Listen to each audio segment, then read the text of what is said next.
इस वीडियो में हम एसएससी सीजीएल के प्रीवियस ईयर के क्वेश्चंस करेंगे जो कि इंडियन पॉलिटी के हैं और ये सीरीज़ का पार्ट 2 है।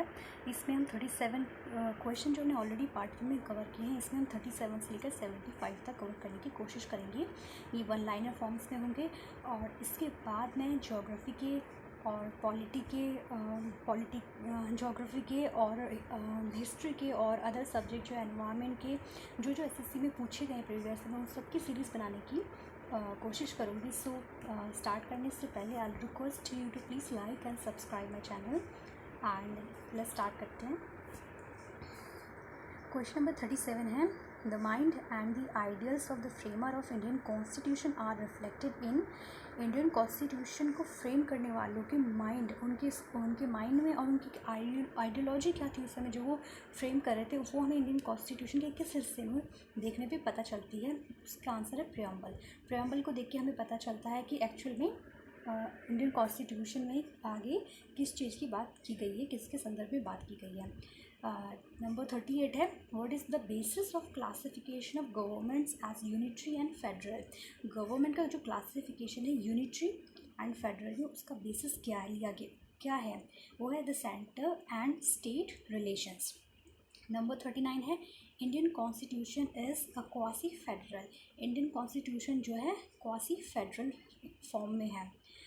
40 है, the government of India act 1935 was based on. Government of India act 1935 किस पे बेस्ड था, ये था साइमन कमीशन पे बेस्ड था, ये 1935 का एक्ट। क्वेश्चन नंबर 41 है, who describe government of India act 1935 as a new character of bondage.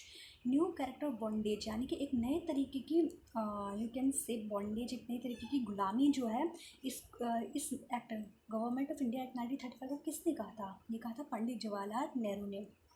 Question number 42 है, who is custodian of Indian constitution.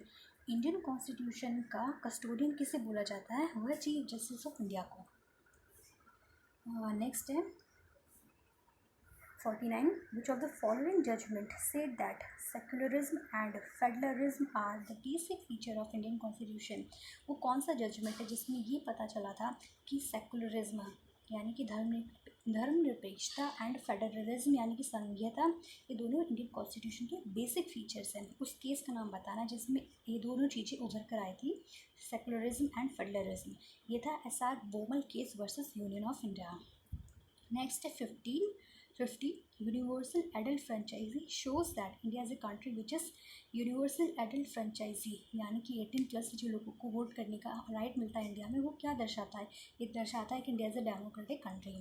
Number 51 है, ऑटोक्रेसी मीन्स। ऑटोक्रेसी का मतलब क्या है, it means absolute rule by one, एक व्यक्ति के द्वारा ही राज्य करना। 52 है, कॉन्स्टिट्यूशनल मोनार्की का मीन्स। कॉन्स्टिट्यूशनल मोनार्की किसे कहते हैं, it means the king exercise power granted by constitution. इसका मतलब है कि किंग जो है वो ही सारी पावर एक्सरसाइज करता है जो कि कॉन्स्टिट्यूशन के द्वारा ग्रांट की गई है। नंबर 53 है, the idea of parliamentary form of government is taken from. Parliamentary form of government का जो आइडिया था वो कहाँ से लिया गया था, आंसर है यूके से। 54 है, which writ is issued by high court और supreme court to compel an authority to perform a function that it was not performing।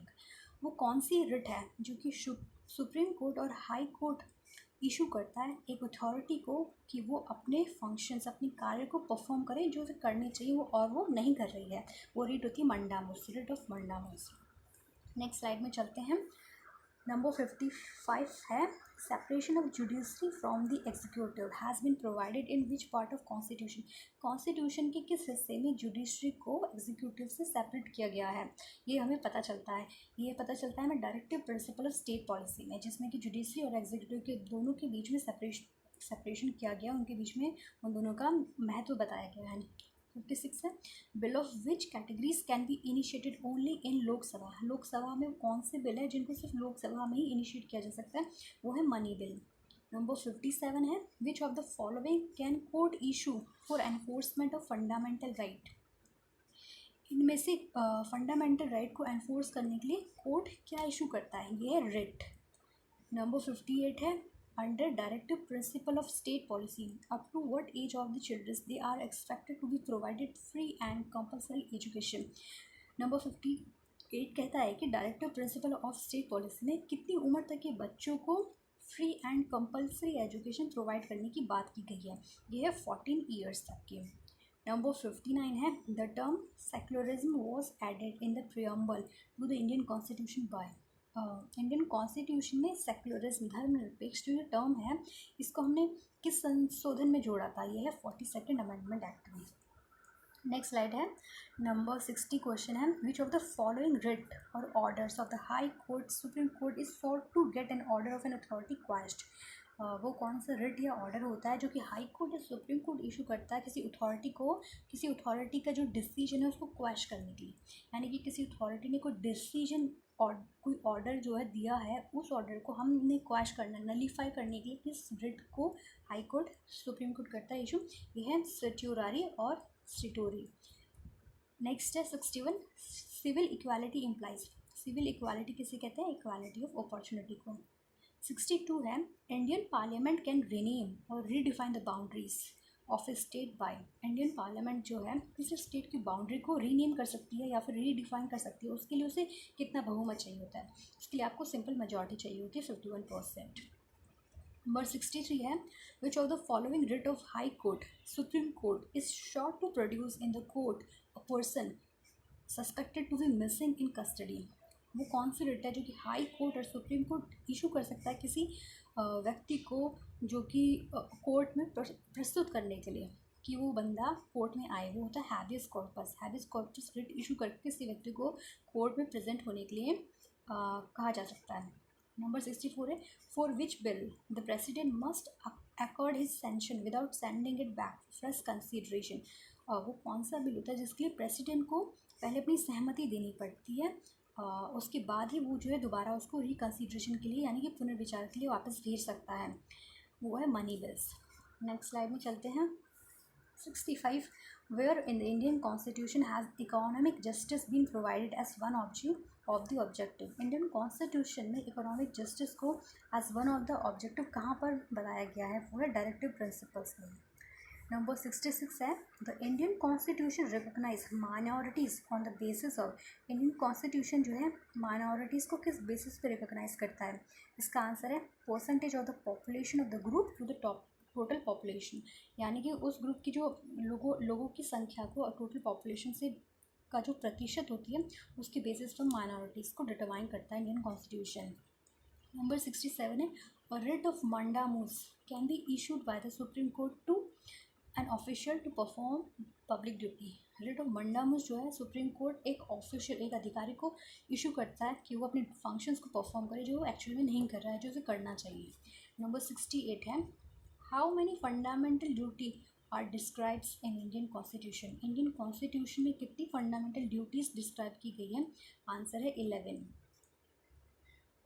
Number 69 है the right to vote in election वो parliament is a parliament की जो elections में voting करने के right को वो कौन सा राइट होता है, that is an constitutional right, it's not a fundamental right.